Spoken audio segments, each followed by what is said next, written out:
বৰ্তমান সময়ত অসমৰ 52খন বিদ্যালয় নিৰ্বাচিত হৈছে বিশেষ এটা শিক্ষা প্ৰতিষ্ঠানৰ বাবে। সেয়া হ'ল hub and spoke model under skill education dream lab project by Tata Nelco. Assam চৰকাৰে শেহতীয়াকৈ কাৰিকৰী দিশত বিশ্বৰ বিভিন্ন দেশত কাৰিকৰী দিশত যেনে দেশসমূহ শিক্ষাদানৰ ব্যৱস্থা গ্ৰহণ কৰিছে ভৱিষ্যত প্ৰজন্মক।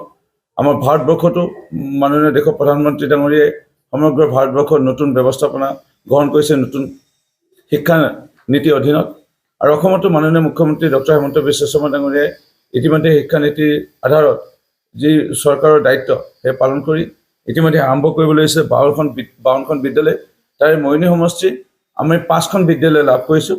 তাৰে আমাৰ হেডকোৱাৰ্টাৰ হ'ব বা মূল কেন্দ্ৰবিন্দু হ'ব বামুণপুখুৰী হাইস্কুল। ইতিমধ্যে টাটা নেলকোৰ বিষয়াসকলে আহি পেলাই পৰিদৰ্শন কৰি গৈছে। যিখিনি যাৱতীয় ব্যৱস্থাপনা আমাৰ তৰফৰ পৰা কৰিব লাগে আমি ইয়াৰ শিক্ষা বিভাগৰ বিষয়াসকলৰ লগত কৰিছোঁ। এই 80 বছৰৰ মহাৰাজ জয়ন্তী উপলক্ষে মোৰ অনুভৱ এইটো এটা সৰ্বতোতকৈ এটা ডাঙৰ সাফল্য বামুণপুখুৰী হাইস্কুলে লাভ কৰিছে। আমাৰ সমগ্ৰ শিক্ষা অভিযান মিছনৰ তৰফৰ পৰা নিৰ্বাচিত কৰিছে 52খন অসমৰ বিদ্যালয়। এই 52খন বিদ্যালয়ৰ ভিতৰত অসমৰ প্ৰায় 12-13খন জিলা নিৰ্বাচিত হৈছে। তাৰে যোৰহাট জিলাৰ কেৱল 5খন বিদ্যালয় মৰিয়নি সমষ্টিতে আমি পাইছোঁ।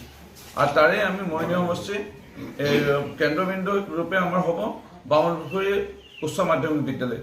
আৰু এই বিদ্যালয়ৰ অধীনতে আৰু 5খন বিদ্যালয় জড়িত হৈ থাকিব। এটা ডাঙৰ সাফল্য বামুণপুখুৰী হাইস্কুলে লাভ কৰিছে।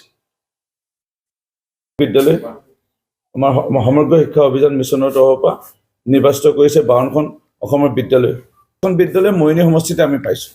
আৰু তাৰে আমি মৰিয়নি সমষ্টি কেন্দ্ৰবিন্দু ৰূপে আমাৰ হ'ব বামুণপুখুৰী উচ্চ মাধ্যমিক বিদ্যালয়। আৰু এই বিদ্যালয়ৰ অধীনতে আৰু 5খন বিদ্যালয় জড়িত হৈ থাকিব। বৰ্তমান সময়ত অসমৰ 52খন বিদ্যালয় নিৰ্বাচিত হৈছে বিশেষ এটা শিক্ষা প্ৰতিষ্ঠানৰ বাবে। সেয়া হ'ল hub and spoke model under skill education dream lab project by Tata Nelco.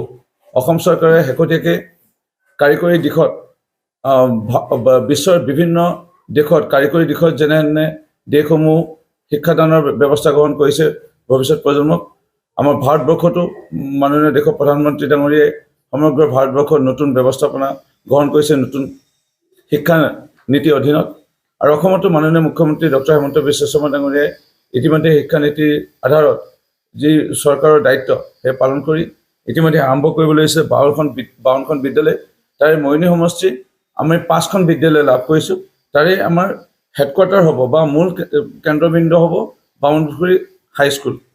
ইতিমধ্যে টাটা নেলকোৰ বিষয়াসকলে আহি পেলাই পৰিদৰ্শন কৰি গৈছে। যিখিনি যাৱতীয় ব্যৱস্থাপনা আমাৰ তৰফৰ পৰা কৰিব লাগে আমি ইয়াৰ শিক্ষা বিভাগৰ বিষয়াসকলৰ লগত কৰিছোঁ। এই 80 বছৰৰ মহাৰাজ জয়ন্তী উপলক্ষে মোৰ অনুভৱ এইটো এটা সৰ্বতোতকৈ এটা ডাঙৰ সাফল্য বামুণপুখুৰী হাইস্কুলে লাভ কৰিছে।